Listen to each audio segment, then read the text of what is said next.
هغه هم د دې جوګا او د دې مونږ ته یو دغه راکوي پیغور راکوي چې هغې نه پس ته به مونږ څه وایو. دومره مدلله او دومره جامع مطالعه یې دلته مونږ ته وړاندې کړه د عزیز صاحبو. زه په ټول نه اول خو د خپلو دوو شاګردانو چې محسن او رشید دا زمونږ د امفیل شاګردان دي، د دوی ډېره زیاته مننه کوم چې مونږ یې دلته راوستو، د دومره ښکلو خلکو سره یې آشنا کړو، ورته یې مخامخ کړو. نو بیا د هزاره د مانسهره پښتو اکیډمي چې څومره هم زلمي دي د هغې ټولو مننه. مانسهره پښتو اکیډمي یقینا ما ته پته ده چې د دې په مشرانو کې لکه څنګه محسن دی او رشید دی، نو محسن او رشید همزولي دي ټول، یا په هغوی نه کشران دي. نو بیا د دومره ورکوټي عمر کې په دومره زلمیتوب کې چې دومره لوی پروګرامونه څوک ارینج کوي، دومره د لرې ځایونو نه خلک رابلي، او بیا خصوصا دلته د پښتو د ژبې او د ادب چې کوم سرخیلان دي هغې را ژوندي کوي، یا د هغوی ورځې لمانځي، یا هغوی فن او شخصیت باندې خبرې کوي. نو ما په خیال دا د دې ظلمو د دې وړو د دې تنکو ماشومانو دپاره باید چې موږ د دې ډاډ وکړو، ملګرتیا یې وکړو، ستاینه یې وکړو، دوی ته ډېر داد ورکړو. او دا په ماشومتوب کې ما د پروفیسر جعفر احمد د کراچۍ یونیورسټۍ د پاکستان سټډي سینټر ډایرکټر ریټایر شوي دي، اوس د بوډا دی. نو هغې به چې ما په کراچۍ کې کتل، نو په هغه وخت کې د یا سیټینګ ډایرکټر و، او مونږ به اورېده، مونږ به هغوی سره لیکچرو ته ورتلو. نو یوه ورځ زه د کراچۍ په ریګل بازار کې ګرځېدم، یو میګزین مې راواخیسته او هغه چاپ شوی و په کال 1980 کې، او هغې نوم و نوجوانوں کا نمبر، سپیشل ایشو وه د هغې میګزین نوم مانه هېر دی، نوجوان نمبر. نو چې ما راواخیست نو هغه جعفر احمد ایډیټ کړی و. نو ما ته سوچ راتلو ما چې دا جعفر صاحب چې نن په کوم سټیج ولاړ دی، په زلمیتوب کې دا کارونه کړي دي، ځکه نن دغه سټیج ته رارسېدلی دی. نو دوی چې په زلمیتوب کې دغه کارونه کوي، د دوی نه ډېره تمه کېدی شي چې کله زموږ عمر ته رارسي چې انشاءالله دوی به ډېر پرمختګ کړی وي او زموږ ورته دعاګانې دي. د عزیز صاحب په حوالې سره تاسو ووایئ چې لنډې خبرې وکړو او جامع خبرې وکړه. جامع خو نه راځي، لنډې راځي.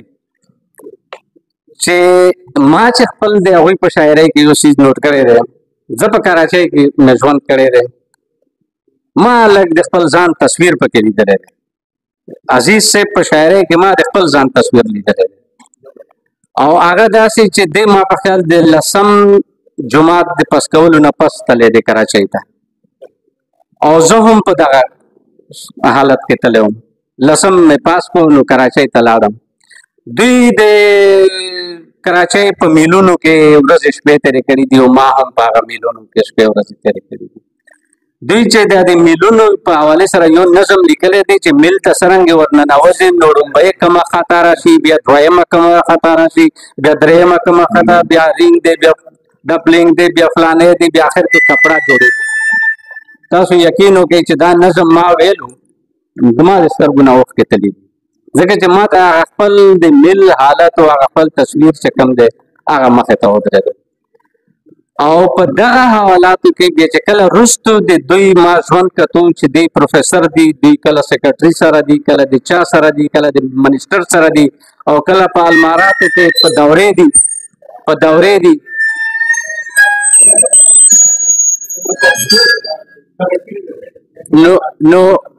نو په دغه ځای کې بیا ما ته دا احساس وشو چې ګنې ځکه څه لږ ډېر یم نو خلک ما ته هم وایي چې ته سیلف میډ یې. نو ما ته داسې ښکاره شوه چې عزیز صاحب او زه یو شان یو ژوند کوو، یو سیلف میډ دغه نه تېر شوي یو. نو هغوی د یونیورسټۍ دروازه لیدلې وه، او ما هم د یونیورسټۍ ریګولر دروازه چې کله لیدلې نه نو ما صرف پی ایچ ډي ریګولر کړې ده. هغې نه مخکې ما ټول سبق تر د علامه اقبال نه مې ایم فل هم پرایویټ کړی دی. نو ما عزیز صاحب د دوی دا ژوند او زما دا ژوند داسې یو شانوالی راته پکې لیدی شو. نو دې وجې نه زه د عزیز صاحب یو د هغوی د شاعرۍ د نظمونه دا ماته د دوی ابیتي ښکاري، د خپل ژوند آټوبایوګرافي ده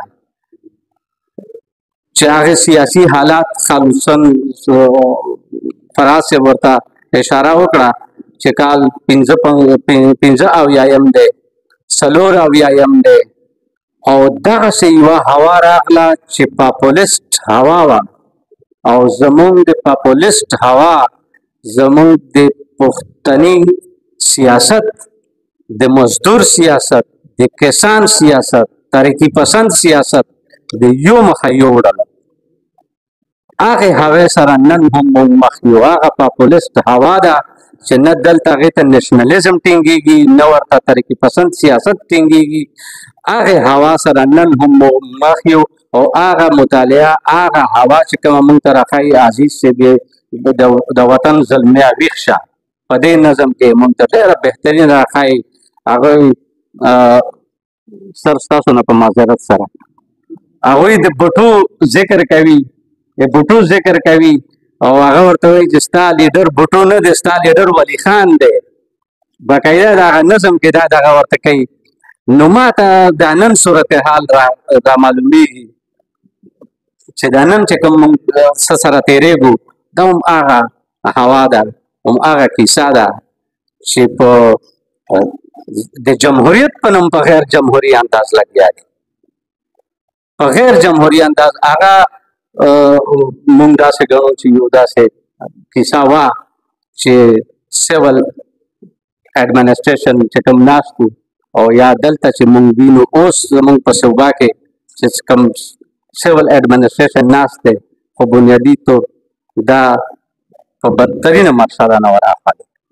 نو دغه صورتحال مونږ ته د عزیز صاحب نو د عزیز صاحب چې کومه سیاسي بیداري وه کومه قومي بیداري وه کومه ادبي بیداري وه دا درې واړه بیدارۍ د هغه سره جفتې راغلي دي ځکه د هغه ژوند هم کامیاب دی او هغه د ژوند نه وروسته هم کامیاب دی. د هغه پیغام هم نن خلک لولي د هغه پیغام زما په وړاندې خلک په ځان هغې کې جفت او ننه ویني. ستاسو یو جهان مننه.